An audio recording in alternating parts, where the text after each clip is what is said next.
Hi, I'm with Lee, who is from Alaska. And Maria from Patagonia. And we have a whole bunch of luggage that we're gonna see how much we can fit in the baggage compartment of the R66. Are we going to Alaska or to Patagonia? I can't decide, but I kind of want to go to Patagonia. I want to go to Alaska. So this is the normal storage for the R66 without any auxiliary tank. And it's up to 300 pounds. And let's check how it looks.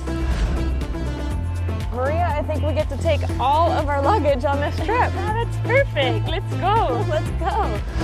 All right, so we have a long ways to go, so we do need some extra fuel. We have an auxiliary tank here that's going to give us an entire extra hour of fuel. And we have fit 3 big bags in there. 2 big bags, 1 little bag. So let's see, how is this storage? This is the biggest auxiliary tank that Robinson helicopter has, and it gives you 2 hours of range and also 43.5 of gallons. And since we're going to be going very remote, fuel or luggage, what do you think? Of course, fuel. Let's go. Look at that. We get to go where no one has been before and take some luggage. That's perfect. Surprise!